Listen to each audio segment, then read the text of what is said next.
PI Shri એમ.આર. ગોંડિયા સાહેબ અને PSI Shri PB રાજ્યા સાહેબની ટીમ દ્વારા એક રાજકોટ શહેરના 7 પ્રોહિબિશનના ગુનામાં વોન્ટેડ આરોપી યાકુબ મુસા મોટાણીને ઝડપી પાડવામાં આવેલ છે. આ જે આરોપી છે એ આરોપી વિદેશી દારૂની રાજકોટ શહેરમાં સપ્લાય લાંબા સમયથી કરતો. એના વિરુદ્ધ કુલ 65 જેવા ગુના દાખલ થયેલા છે, જેમાં મોટાભાગના વિદેશી દારૂની હેરાફેરીના ગુના છે. અને આ આરોપી 7 ગુનાઓમાં અટક કરવાનો બાકી છે, જેમાં પીસીબીના 5 ગુના છે, ડીસીબી પોલીસ સ્ટેશનના એક ગુનો છે અને વલસાડ રૂરલનો 1 ગુનો છે. એ જે આરોપી હતો છેલ્લા 4 વર્ષથી દાદરા નગર હવેલી ખાતે ફ્લેટ ભાડે રાખીને રહેતો હતો અને આજુબાજુની વાઇન શોપ જે છે એમાંથી દારૂ ખરીદતો હતો અને દારૂનો જથ્થો ત્યાંથી પાર્સલ કરતો હતો.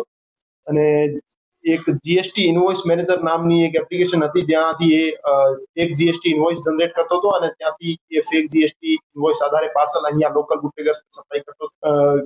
ખોટા બિલ બનાવવા બાબતે એના વિરુદ્ધ અલગથી જે ફોર્જરીની કલમો છે એનો પણ ઉમેરો કરવામાં આવેલ છે. અને આ જે આરોપી છે એ ખુશ્બુ બ્યુટી કેર સેલવાસ અને બીટી બિગ બજાર સેલવાસ નામની કંપનીઓના બિલો બનાવતો હતો અને અહીંયા ઉમિયા સેલ્સ એજન્સી રાજકોટ અને મોશન ઇન્ડસ્ટ્રીઝ રાજકોટ નામના બિલો બનાવતો હતો.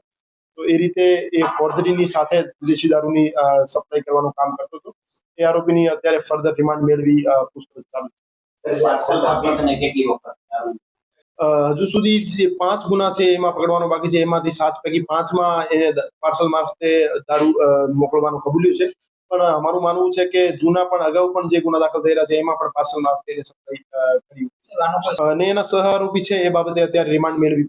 એની પાસે જે રીતે મેં જણાવ્યું કે એક જીએસટી ઇનવોઇસ મેનેજર નામની એપ્લિકેશન હતી મોબાઈલમાં, એના મારફતે ખોટા બિલ જનરેટ કરતો હતો અને એક દાદરા નગર હવેલીની એક પેઢીનું નામ મોકલનાર તરીકે અને રાજકોટ શહેરની એક પેઢીનું નામ માલ સ્વીકારનાર તરીકે નામ નાખતો હતો અને પછી એનો ખોટો ઇનવોઇસ જનરેટ કરી અને પછી પાર્સલ મારફતે અહીંયા કુરિયર મારફતે. હા, મોટા ભાગનો જે દારૂ છે આજુબાજુની વાઇન શોપમાંથી લીગલી ખરીદેલો છે નાના જથ્થાઓમાં અને એકાદ એનો મોટો સપ્લાયર છે એ ઇલીગલી એમને ખરીદેલો છે. એનું નામ કુરિયરમાં એની હજુ સુધી સાઠવાટ સામે નહીં આવી, પણ કુરિયરનો જે પ્રોપર સ્ક્રુટની થતી હતી કે કેમ, એની ચેકિંગ થતી હતી કે કેમ, એ બાબતે કોઈ નિષ્કાળજી જણાઈ આવશે તો કુરિયર એજન્સીને પણ એમાં ઇન્વોલ્વ કરવામાં આવશે.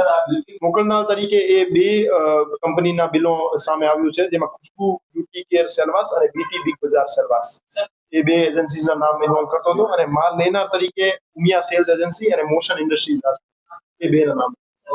એ બાબતે એ જે આરોપી છે એની પાસેથી 8 મોબાઈલ ફોન જે કબજે કરવામાં આવેલ છે એ એફએસએલમાં મોકલવામાં આવશે અને એનો જે ઓરિજિન ક્યાંથી થયો છે એ બાબતે ઊંડાણપૂર્વક તપાસ કરવામાં આવશે.